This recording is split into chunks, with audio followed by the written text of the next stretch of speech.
오늘 이 시간에는 10번째 항목 Giving Encouragement, 격려하기, 피드백 주기, and praise, 칭찬하기.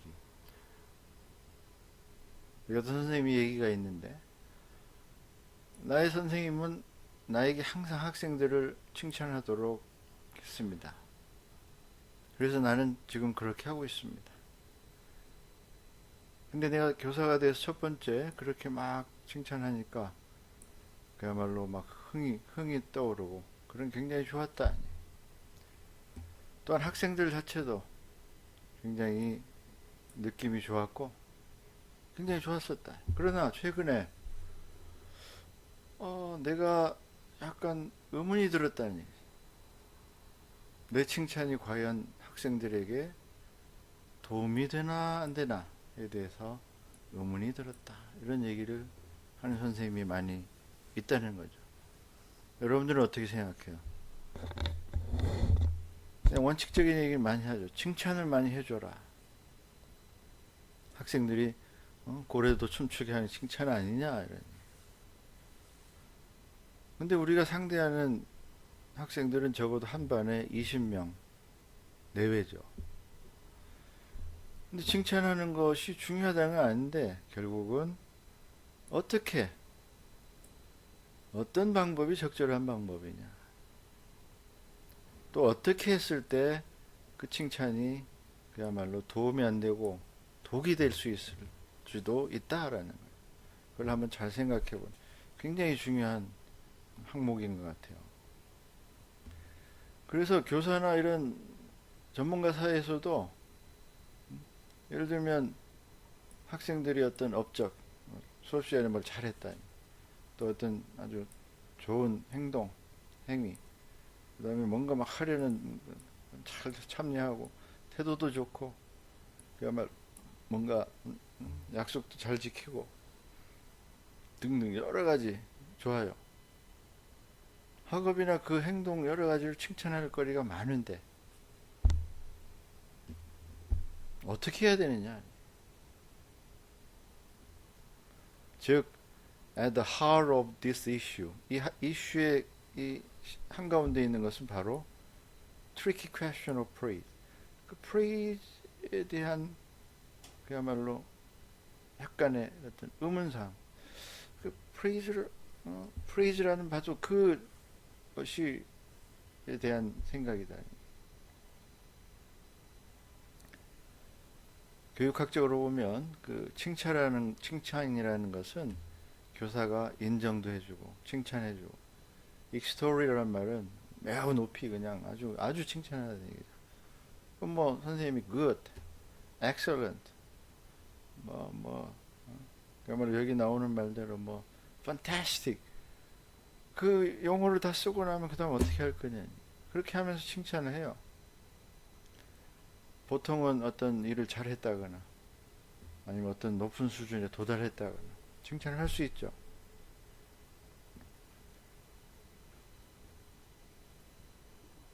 그런데 이 칭찬에 대해서도 교육적으로 이렇게 아주 크게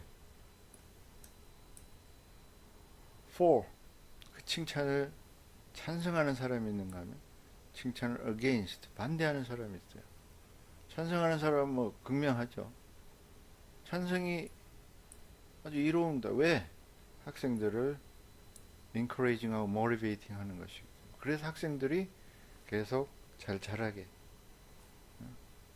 할 수 있다는 얘기죠. 학생이 자기가 주목받고 그야말로 격려를 받으면 좀 더 열심히 공부하고 그럼으로써 더 잘할 수 있을 거 아니냐. 또 어떤 경우에는 집에서 부모로부터 칭찬 못 받는 애들도 학교에서 칭찬을 받으면 그게 어떤 보완작용이 돼가지고 포지티브한 영향을 줄 수 있을 거 아니냐는 얘기죠.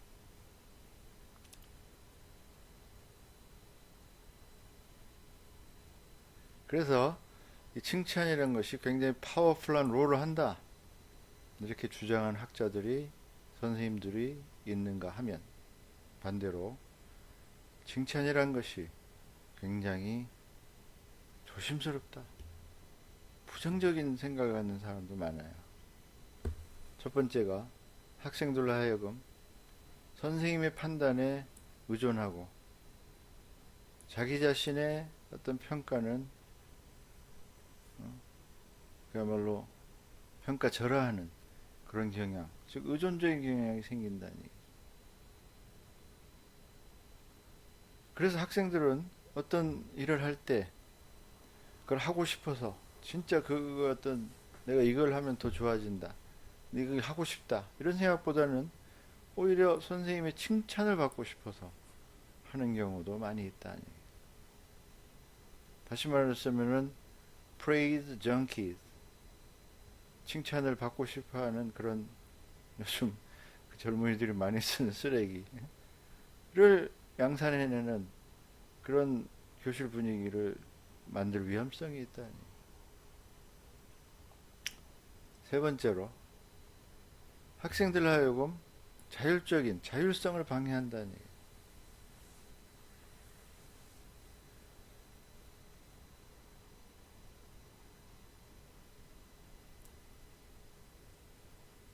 선생님이 칭찬 계속 하다가 중간에 좀 안 했다고 쳐보세요. 어떻게 될까요?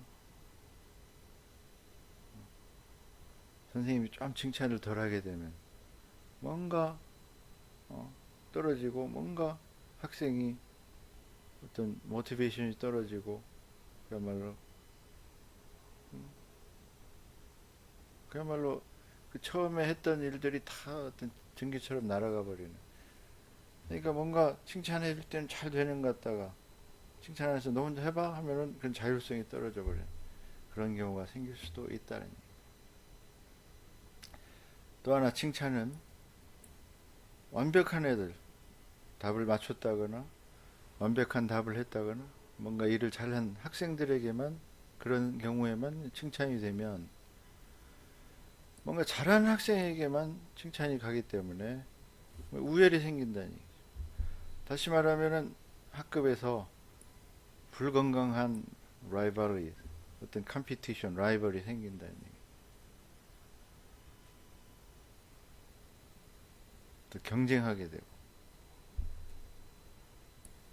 이거 안 좋다는 얘기죠. 다음 다섯 번째로, 이번엔 거꾸로 선생님이 이제 모든 학생을 나는 골고루 칭찬해 주겠다, 반대로.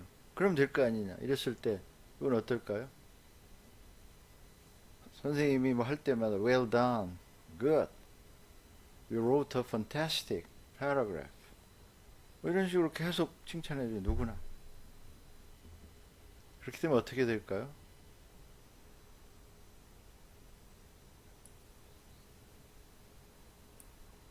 학생들이 이제 선생님의 평가 이런 걸 더 이상 믿지 않게 되는 거죠. 뭐 그냥 누구나 다 칭찬해 주는데 뭐 그게 뭔 칭찬이야, 나 저런 거 받아서 뭐해, 뭐 이런 거죠. 또 어떤 경우에는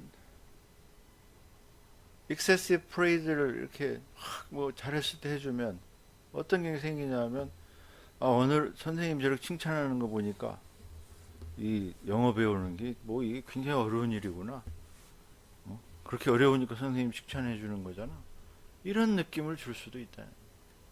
이게 이제 어떤 비평의 어떤 근거가 되는데, 결국 칭찬이 도움이 되느냐 안 되느냐를 결정하는 것은 여러분에게 달려있다. 교사에게.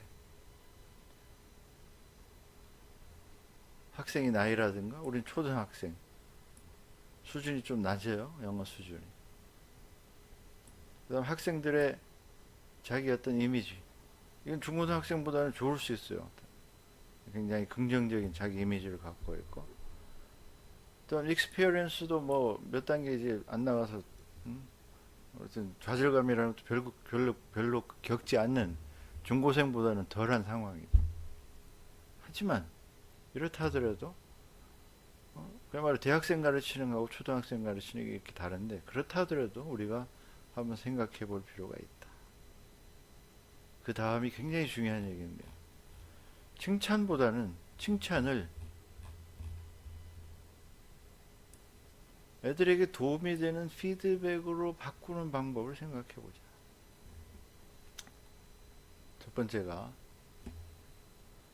그 일을 한 사람과 그 일에 대한 평가보다는 그 사람에 대한 평가보다는 그 일에 대한 평가를 해라.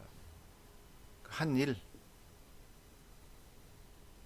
두 번째, 일반화된 그런 거, 일반화된 뭐 good, 뭐 이런 거 하지 말라니. 아주 특별한, 아주 구체적인 예를 줘라. 아, 너 요번에 라이팅을 썼는데 끝부분이 너무 좋더라. The ending was very impressive in your writing. 아니면은 네 지난번에 L 발음 잘 못했는데 이제 L 발음 잘한다. Your pronunciation of L in love, like is very good, improved. 이런 식의 칭찬을 해줘야 된다. 세 번째, 어떤 객관적이고 어떤 일반적인 어떤 진실에 관한 진술보다는 앞에 거하고 좀 연관이 되지만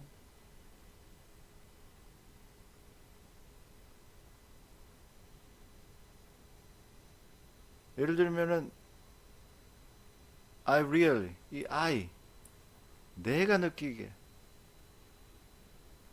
주관적인 굉장히 주관적인 판단으로서 I really like the way you ended the story. 야, 너 그 글 쓰는데 그 마지막이 너무 크리에이티브하고 참 좋았어. 이런 칭찬.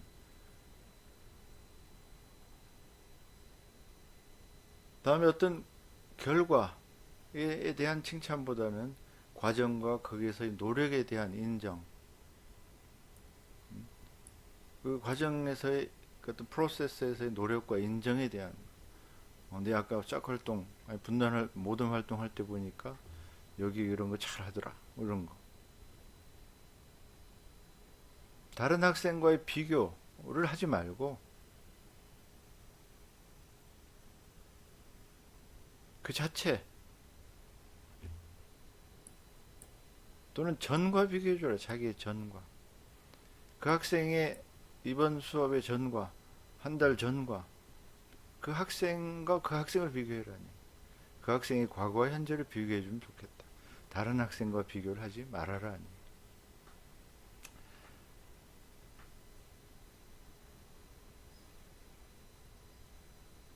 어떻게 하면 더 잘할 수 있느냐에 대한 좋은 정보를 주는 게 좋겠다. 그냥 일반적인 칭찬에서는 그런 게 없어요. 너 지난번에 이렇게 했는데 이렇게 하니까 잘 되지. 계속 그렇게 해봐. 다음, 자기 평가를 하는 것을 격려를 해줘라. 교사의 평가보다는 자기 평가.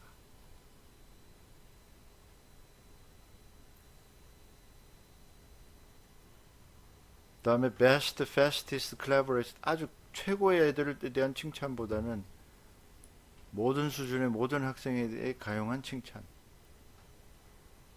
그 학생에만 알맞은 칭찬. 이런 게 좋다는 얘기예요.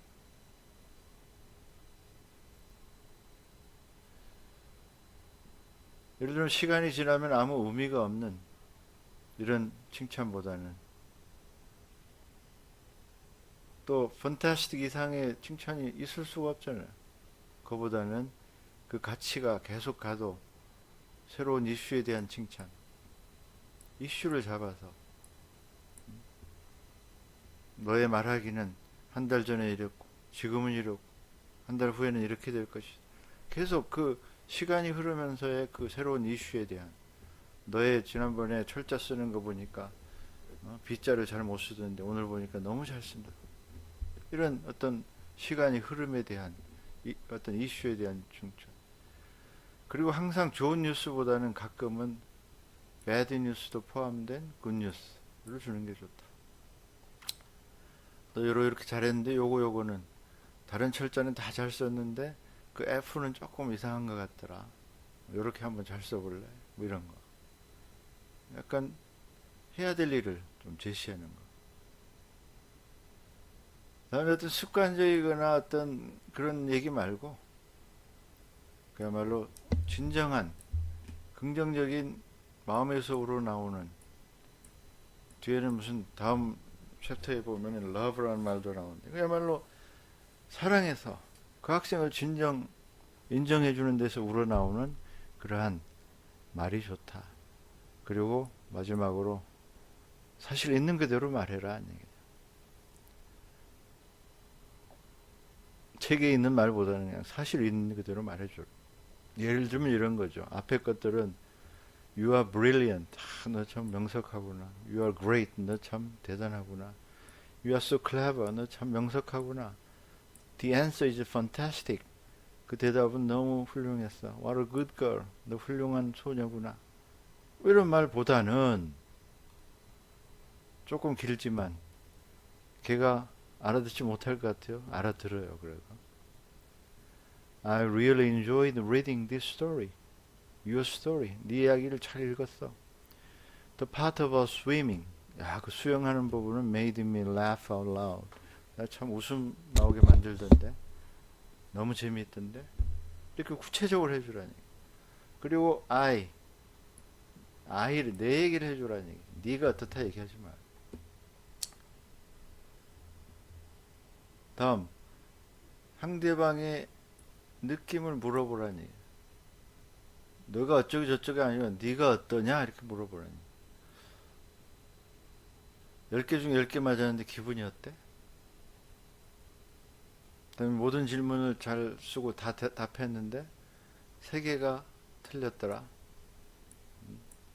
이거는 굿 뉴스하고 배드 뉴스를 같이 섞어서 주는 거죠. 내가 보니까 너 참 열심히 답하려고 노력하던데 근데 말이야 I'm afraid these four are wrong. 4개는 이 답은 좀 틀리지 않았을까? 답을 그냥 주지 말고 What help can I give you to make the test clear? 내가 좀 분명하게 얘기하지 않아서 그랬나?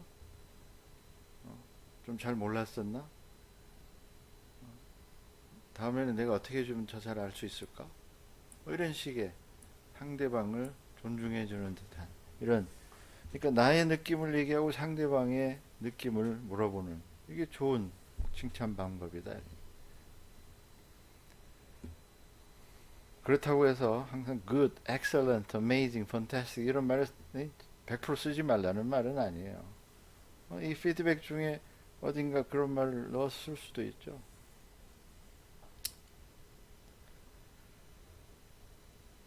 그래서 사실은 이런 말은 피드백이라기보다는 그냥 일반적으로 쓰는 그냥 흘러가는 말이잖아요. 그래서 그런 것들이 유용하지 않다는 얘기죠. 그래서 쇼텀에서보다는 롱런, 아주 길게 봐서 그에게 도움이 되고 유용한 말들, 그 말을 듣는 사람에게 사실인 이야기 중에서 좋은 이야기, 가끔은 나쁜 이야기 한두로 섞어서도 할 수 있다. 그러니까 칭찬을 이제는 칭찬만이 아니라 피드백의 어떤 범주에 넣어서 그거를 좀 더 다양하게 우리가 이용하면은 훨씬 더 좋은 수업이 되지 않겠느냐 이런 얘기죠. 그래서 학생들이 잘한 거에 대해서 잘 알아볼 수 있게 트레이닝하는 방법은 다음과 같은 것들이 있다 이런 얘기.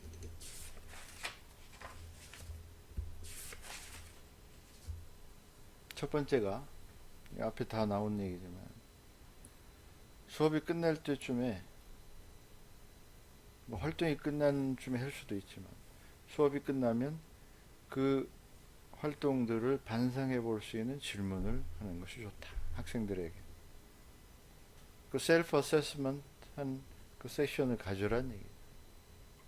이때는 어떤 미리 준비한 어떤 활동지 또는 어떤 구비된 형식의 어떤 폼, 그 종이, 그 어떤 뭐라 그럴까요? 구비된 어떤 형태의 어떤 그 양식을 이용할 수도 있다. 그래서 그런 양식에 의해서 이제 계속 이렇게 자기 평가를 하다 보면 예를 들면은 이번 주에 아니면 이번 2주 동안에 우리가 배운 새로운 게 뭐지? 뭘 배웠지? 내가 그래서 뭐가 늘었지? 이번 2주 동안에 내가 가장 더 잘하게 된 부분이 뭐지? 이렇게 스스로 생각해 볼 수 있는 이런 질문들을 포함한 설문지를 할 수 있게 할 수도 있다. 두 번째는 아까 앞에서 나왔지만 자기만의 다이어리, 자기만의 블로그를 만들어서 오늘 뭐 했다, 뭐 했다, 뭐 했다 이렇게 작성하는 방법. 이게 자기 어떤 셀프 리플렉션에 굉장히 좋은 방법이에요. 다음에 나는 이 수업이 끝나니까 수업의 목표를 달성했을 때 나는 뭐뭐 할 수 있다. can do 스테이트먼트를 할 수 있도록 만들어주는 설문지 밑에다가 우리 이런 거 배웠고 이런 거 배웠습니까? 이렇게 표시하고 밑에다가 이제 나는 그래서 나는 뭐 할 수 있다. 예를 들면 I can name 10 different fruit. 나는 10가지 과일의 이름을 말할 수 있다. I can use the phone to invite a friend to my house. 나는 전화로 친구를 집에 초대할 수가 있다. I can ask have you ever. 다른 사람의 경험에 대해서 물어볼 수가 있다.